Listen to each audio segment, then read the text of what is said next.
کیونکہ آج یہ جتنی بھی ہماری نمازیں، ہماری عبادتیں باقی ہیں، یہ سب امام حسین علیہ السلام کے قیام کی وجہ سے ہیں۔ اور اسی سلسلے میں ہماری گفتگو جاری ہے کہ یہ جو معرکہ ہے کربلا کا، یہ اچانک سے یا اتفاق سے ہونے والا واقعہ نہیں ہے۔ دشمن بہت عرصے سے اپنی کوششوں اور طاقتوں میں لگا ہوا تھا اور ابھی بھی لگا ہوا ہے کہ کسی طریقے سے اصل اسلام کے راستے کو روکے، اور اسی روکنے کے لیے وہ ہر نبی کے مقابلے میں آیا ہے، اور شروع ہی سے ازل سے اس نے خدا سے فرصت مانگی، لمحہ مانگا، وقت مانگا کہ میں لوگوں کو اور اجتماع کی صورت میں انہیں ورغلاؤں گا، میں ان کو اغوا کروں گا۔ اور قرآن کی آیاتیں ان باتوں کو دلیل ہیں۔ آپ ماشاءاللہ پڑھے لکھے لوگ ہیں، ساری چیزوں سے واقف ہیں۔ یہ سلسلہ چلتا رہا اور یہاں تک کہ جو ہے وہ کربلا برپا ہوئی ہے۔ خوب مجالس ہم سنتے رہتے ہیں، مختلف موضوعات سنتے رہتے ہیں۔ ہماری اس دور میں ذمہ داری کیا ہے؟ ہم کربلا سے کس طرح اپنی زندگی کے لیے درس لے کر اٹھیں؟ نعرہ تو ہم بہت مارتے ہیں، ہے ہماری درسگاہ کربلا کربلا، لیکن پریکٹیکلی ہم کس طرح اپنی زندگی میں عمل کریں؟ عزیزان محترم، جب پروردگار انسان کو خلق کیا تو اس کی خلقت کے ساتھ خدا نے خلق کیا، مومن کو خلق کیا، کافر کی روحوں کو خلق کیا، سب کو خلق کیا، وعدہ بھی لیا کہ ہے الستو میں تمہارا رب کا۔ جو روحیں پاک تھیں انہوں نے اقرار کیا اور عہد کیا کہ ہم خدا کی مدد کریں۔ خوب، یہ جو خدا نے مومن کو جب خلق کیا تو اس کی طینت میں کفار کی خصلتوں کو ملایا۔ کفار کی جو خصلتیں ہیں، وہ انسان غلطی کرتا ہے، برے کام کرتا ہے، مومن کرتا ہے کہ نہیں کرتا؟ خدا نہ خواستہ میں آپ کو نہیں کہہ رہا کہ آپ بولیں کہ ہمیں مولانا صاحب کہہ رہے ہیں کہ نہیں، انسان، میں اپنے آپ کو کہہ رہا ہوں، میں خوب انسان سے غلطی ہوتی ہے، کوتاہی ہوتی ہے۔ وہیں پر خدا نے جب کفار کو خلق کیا تو اس کی طینت میں اچھی خصوصیات کو ملا دیا۔ اب آپ کو نظر آتا ہوگا ہے تو کافر مگر اچھے کام بھی تو کرتا ہے، لوگوں کی مدد بھی تو کرتا ہے، انسانیت کا خیال بھی رکھتا ہے کہ نہیں ہے وہ بھی؟ اور اسی کو لے کر تو وہ علمبردار بنے ہوئے ہیں کہ دیکھیں ہمارے پاس اسلام نہیں مگر ہم کام تو اچھے کر رہے ہیں، اور اسی چکر میں ہمارا جوان اور ہمارے لوگ جو ہے وہ دھوکے میں رہتے ہیں، یار وہ کم از کم اتنے تو اچھے ہیں، کم از کم خیال تو رکھتے ہیں، ہم کیا کر رہے ہیں؟ تو وجہ کیا ہے کہ یہ خدا نے طینت جب خلق کر رہا ہے تو یہ ملا دیا۔ وہ کیوں ملایا خدا نے؟ خدا نہ ملاتا یہ دونوں الگ الگ چلتے نہیں، خدا نے ملایا اس لیے، اس برے میں خوبیوں کو ملایا اس لیے کہ اس کی یہ خوبیاں زندگی میں شاید اس کے دل کو منقلب کر دیں۔ بھائی برا شخص، آپ کہتے ہیں نا یار چلو کم از کم کچھ تو کرتا ہے، اچھے کام کرتا ہے، چلو کوئی بات نہیں، شاید یہ اچھائی اس کو کسی مقام پر لے آئے۔ خوب مثال کے طور پر واقعہ تاریخ کا آپ کے سامنے ہے، 7ویں امام موسیٰ کاظم علیہ السلام کا دور، صلی اللہ علیہ وسلم،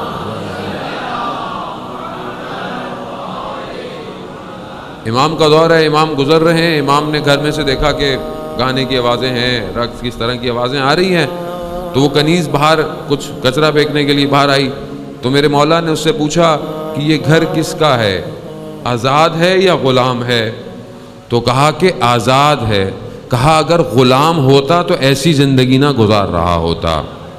اب جب اس نے سنا، جب وہ پہنچی تو جو اس کا آقا تھا اس نے بولا دیر کیوں ہوئی؟ کہا ایسا ایسا ہوا، امام گزر رہے تھے، انہوں نے مجھ سے پوچھا تو میں نے کہا کہ آزاد کا گھر ہے۔ امام نے کہا اگر غلام کا گھر ہوتا تو ایسا نہ ہوتا۔ اب اس کی طینت میں کہیں کوئی خوبی تھی، کہیں کوئی خوبی تھی تو اسی حالت میں بھاگا۔ بشر حافی کا واقعہ ہے، اسی حالت میں بھاگا، ننگے پاؤں بھاگا اور جا کر امام کی خدمت میں جا کر جو ہے وہ پاؤں میں پڑ گیا۔ اور مولا سے معافی مانگی اور ایک بہت عالم دین بن گیا. یعنی تینت میں اچھائی تھی کہیں نہ کہیں، اسی لیے پروردگار نے اس روحوں کے اندر اچھائیاں رکھی ہیں کہ شاید منقلب ہو جائیں. آج آپ کو پوری دنیا کے اندر کئی لوگ مسلمان ہوتے نظر آتے ہیں کہ شاید کافر تھے، شاید ہندو تھے، شاید عیسائی تھے، یا حتیٰ دین نہیں رکھتے تھے، مگر آج آپ دیکھتے ہیں کہ وہ کسی نہ کسی بات کی وجہ سے منقلب ہو گئے ہیں. ان کے دل جو ہے وہ کنورٹ ہوتے جا رہے ہیں. کیوں ہو رہے ہیں؟ اگر یہ راستہ واضح ہوتا تو کوئی بھی ادھر سے ادھر نہ آتا. نہیں، شاید آپ کو سمجھ میں نہیں آیا. اگر تینت میں اچھائی نہ ہوتی تو حر کبھی بھی ادھر سے ادھر نہ آتا. یعنی خدا نے رکھی ہے اور یہاں پر بھی برائیاں رکھی ہیں. کیوں رکھی ہیں؟ ہمارا امتحان لے پروردگار کہ یہ ہر حالتوں میں جب شکنجے کی حالت میں پڑتے ہیں برائیوں کی طرف پلٹتے ہیں یا مجھے یاد کریں گے. خوب، یہ دو ڈفرنٹ قسم کے ایسے نظریات نہیں ہیں، یہ باقاعدہ دو بلاک ہیں جو انسان کی خلقت سے ایک دوسرے کے ساتھ لگے ہوئے ہیں، اور یہ ہمارے وجود کا خاصہ ہے.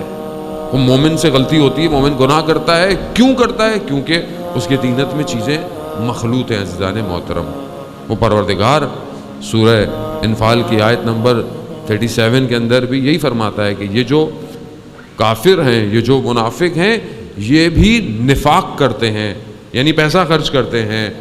اب آپ ہر پیسہ خرچ کرنے والے کو اچھا مت سمجھا کریں کہ ہاں بہت پیسہ خرچ کر رہا ہے، بہت یہ کر رہا ہے، بہت وہ رہا ہے، لیکن اس کا مقصد کیا ہے یہ بہت مہم ہے کہ وہ پیسہ خرچ کیوں کر رہا ہے. تو قرآن کہتا ہے کہ یہ پیسہ خرچ کرتے ہیں مگر کیوں؟ یہ اللہ کا راستہ بند کرنا چاہتے ہیں، یعنی یہ خدا کا راستہ بند کرنا چاہتے ہیں. مگر وہیں پر مومن بھی ہیں، وہ بھی نفاق کرتے ہیں، وہ بھی زکوٰۃ دیتے ہیں. قرآن کی آیتیں کہتی ہیں یوتون زکوٰۃ، یہ زکوٰۃ دیتے ہیں. مگر یہ زکوٰۃ کیوں دیتے ہیں؟ یہ زکوٰۃ صرف مالی نہیں ہے بلکہ یہ اپنا پورا کا پورا وجود اسلام کی راہ میں دے رہے ہیں. تو اب آپ دیکھیں کہ یہ دونوں فورسز شروع سے لگی ہوئی ہیں، یہ طاقتیں شروع سے لگی ہوئی ہیں، اور یہ طاقتیں آگے بڑھتی رہیں گی اور یہ جاتی رہیں گی، یہاں تک کہ ایک وقت آئے گا کہ جب ان کی ان خصلتوں کو جدا کر دیا جائے گا. اور اس وقت میں انسان کی کون سی خصلت اس کے اوپر غلبہ پا چکی ہوگی وہ وہی حالت میں ہوگا. اس لیے کہا جاتا ہے کہ آپ ہر حالت میں پاک صاف رہا کریں. اس لیے کہا جاتا ہے کہ سونے سے پہلے انسان وضو کر کر سوئے. اس لیے کہا جاتا ہے کہ جب بھی انسان نجس ہو فوراً طہارت کر لے. کیوں؟ کیونکہ نہیں پتا وہ وقت میرا کب آ جائے. مجھے نہیں پتا، مجھے کیا پتا کہ میں نے کب دنیا سے جانا ہے. اور دوسری بات، جو سب سے بڑا معرکہ ہونا ہے وہ ظہور کا معرکہ ہے کہ جب ظہور ہوگا تو خود بخود برائیاں ایک طرف ہو جائیں گی اور اچھائیاں ایک طرف ہو جائیں گی. اور آپ نے روایات میں پڑھا ہوگا کہ ایسا بھی مقام آئے گا کہ کچھ لوگ جو شروع میں امام کی رکاب کی طرف بڑھ رہے تھے اچانک سے وہ امام کو چھوڑ کر سامنے چلے جائیں گے. یہ کیسے ہو جائے گا؟ مطلب آپ کے تصور کریں کہ یہ کیسے ہو سکتا ہے کہ بھئی پتہ ہے کہ امام، پتہ ہے انتظار کر رہے ہیں، جانتے ہیں، لیکن امام کو چھوڑ کر کیوں جائیں گے؟ کیونکہ اندر جو بری صفتیں تھیں وہ غلبہ کر چکی ہوں گی. اس لیے تو مجلس ہے، اس لیے تو عزاداری کا سلسلہ ہے کہ وہ جو خصلتیں ہمارے اندر آ رہی ہیں ہم ان کو اس مجلس سے صاف کر کر باہر جائیں. اس لیے اس بات میں کوئی وہ نہیں ہے کہ جو بھی زیارت کرتا ہے اور خاص طور پہ سید الشہداء کی زیارت کرتا ہے اس کے گناہ ایسے جڑ جاتے ہیں جیسے درختوں سے پتے جڑ گئے. اس لیے کہا جاتا ہے، اور روایات بہت سخت ہیں خاص طور پہ کربلا کی زیارت کے لیے، کہ اگر انسان کر سکتا ہے، اس کی توفیق میں ہے، تو 4 سال میں 1 دفعہ امام حسین کی زیارت کرنے جائے. وہ شخص آیا امام کے پاس، امام نے پوچھا کہ تم ہمارے جد کی زیارت پہ جاتے ہو ہفتے میں؟ کہا مولا نہیں. کہا مہینے میں؟ کہا نہیں. کہا سال میں؟ کہا مولا دور ہے، آسان نہیں ہے جانا. کہا تم اگر کھلے آسمان کے نیچے جاؤ اور اپنے آپ کو رخ کرو کربلا کو اور 3 دفعہ کہو صلی اللہ علیہ یا ابا عبداللہ، صلی اللہ علیہ کا یا ابا عبداللہ، صلی اللہ علیہ کا یا ابا عبداللہ، تمہاری زیارت قبول ہو جائے گی۔